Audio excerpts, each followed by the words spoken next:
this deep in.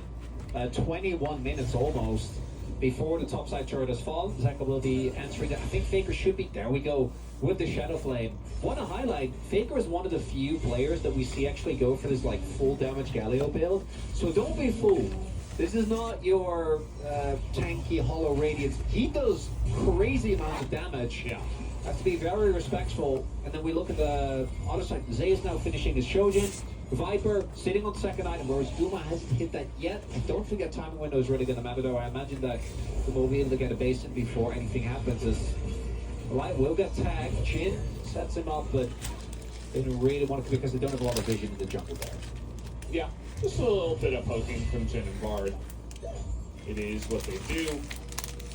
Taking a look at the items here. Still just the Seraph's Embrace for Zeka. He has died 3 times, so he's fallen quite far behind. He's 1,000 gold behind Faker, who is a really strong Galio. Level 14, matching Zeus, who is basically, Zeus has just kind of sat in the sideline the entire game, so the fact that Faker is kind of on par with him in levels is kind of insane.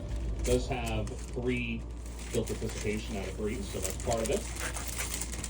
But yeah, definitely going to be one of the big tools, and as you mentioned, he's actually going to be doing damage, so doesn't feel like he absolutely has to do damage in this game with the blank, but yeah, Galio damage Doesn't nice. need to, but it's 2-1, right? Like they like playing as aggressive as possible. In that line, it does make sense. Kuma taking a big beating here.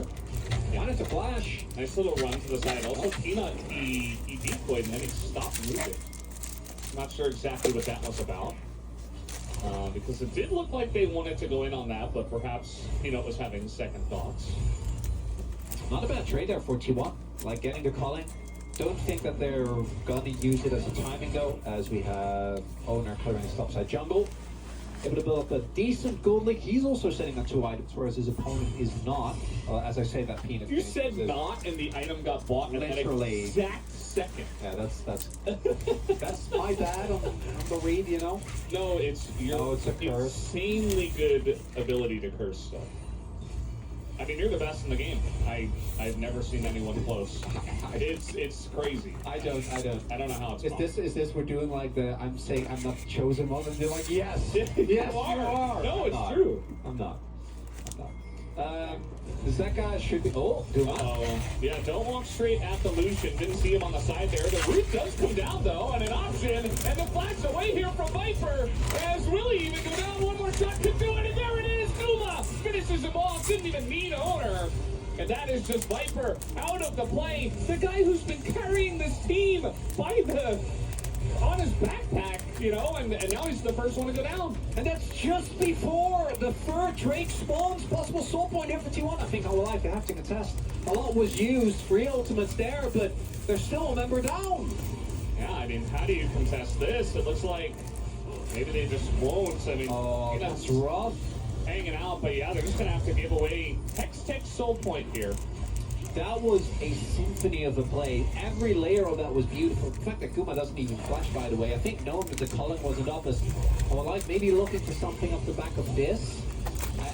I understand why they feel like they need to go for something. T1 just keeps getting away with it. Yeah, and with the X-Gates, you know, Viper's able to come back a little bit sooner. But that, the difference in 80 carry summoners now is pretty gigantic. Like, yes, Viper is Lucian, but if they commit to him, they can still get him. It really, and we're going to need a replay, so I'm not going to talk about it, but like, here we go. Specifically, the layering of what happens here, right? So, starts off with Viper obviously unloading with red buff onto Duma. Duma has a rough time at first, is able to get away. Then watch this, the ult from Carrier means that the light can't block the shots. And then even though Owner, in hindsight, didn't need to go for that, he's there, Doran is behind him as well.